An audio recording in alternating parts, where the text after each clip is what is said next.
The philosopher's stone appears in the shape of a crystalline, diaphanous body, red in the mass, yellow after pulverization, dense and very fusible, although fixed at any temperature, and which its inner qualities render incisive, fiery, penetrating, irreducible, and incalcinable.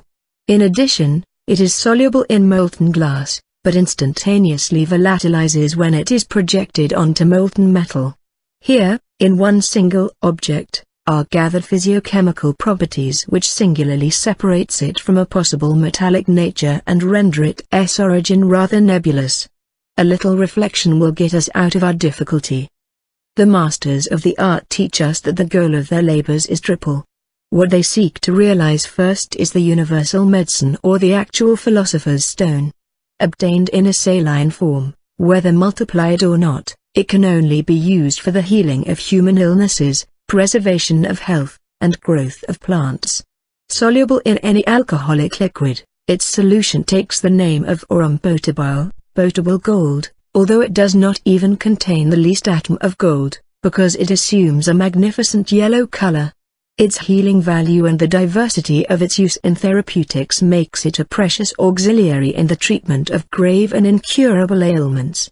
It has no action on metals, except on gold and silver, on which it fixes itself and to which it bestows its own properties, which, consequently, become of no use for transmutation. However, if the maximum number of its multiplications is exceeded, it changes form and instead of resuming its solid crystalline state when cooling down, it remains fluid like quicksilver and definitely non-coagulable. It then shines in darkness, with a soft, red, phosphorescent light, of a weaker brightness than that of a common night light.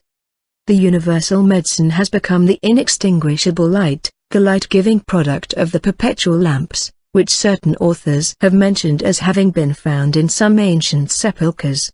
Thus radiant and liquid, the philosopher's stone is not likely, in our opinion, to be pushed farther. Desiring to amplify its igneous quality would seem dangerous to us. The least that could be feared would be to volatilize it and to lose the benefit of a considerable labor. Finally, if we ferment the solid, universal medicine with very pure gold or silver, through direct fusion, we obtain the powder of projection, third form of the stone. It is a translucent mass, red or white according to the chosen metal, pulverizable, and appropriate only to metallic transmutation. Oriented, determined, and specific to the mineral realm, it is useless and without action in the two other kingdoms. It becomes clearly evident from the preceding considerations, that the philosopher's stone or universal medicine, in spite of its undeniable metallic origin, is not uniquely made from metallic matter. If it were otherwise, and if one had to compose it only with metals, it would remain subjected to the conditions ruling mineral nature and it would have no need to be fermented to operate transmutation. Furthermore, the fundamental axiom which teaches that bodies have no action on bodies would be false and paradoxical. Take the time and trouble to experiment, and you will recognize that metals have no action on other metals. Be they brought to the state of salts or ashes, or glasses, or colloids, they will always retain their nature throughout trials and, in the process of reduction, they will separate without losing their specific qualities. Only the metallic spirits possess the privilege to alter, modify and denature metallic bodies. They are the true instigators of all the physical metamorphoses that can be observed here.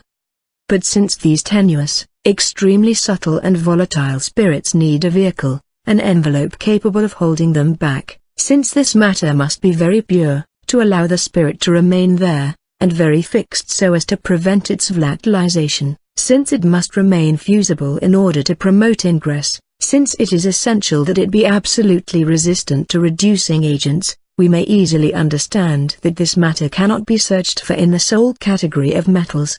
That is why Basil Valentine recommends that we take the spirit out of the metallic root, and Bernard of Treves forbids the use of metals, minerals, and their salts in the construction of the body. The reason for it is simple and self-explanatory. If the stone were made up of a metallic body and a spirit fixed on this body, the latter acting on the former as if it were of the same species, the whole would take the characteristic form of a metal. We could, in this case, obtain gold or silver or even an unknown metal but nothing more. This is what alchemists have always done, because they did not know the universality and the nature of the agent which they were looking for. But what we ask for, along with all the philosophers, is not the union of a metallic body with a metallic spirit, but rather the condensation, the agglomeration of this spirit into a coherent, tenacious and refractory envelope, capable of coating it, impregnating all its parts and guaranteeing it an efficacious protection. This soul, spirit, or fire assembled, concentrated and coagulated in the purest, the most resistant and the most perfect of earthly matters, we call it our stone. And we can certify that any undertaking which does not have this spirit for guide and this matter for basis will never lead to the proposed objective. Fulcanelli,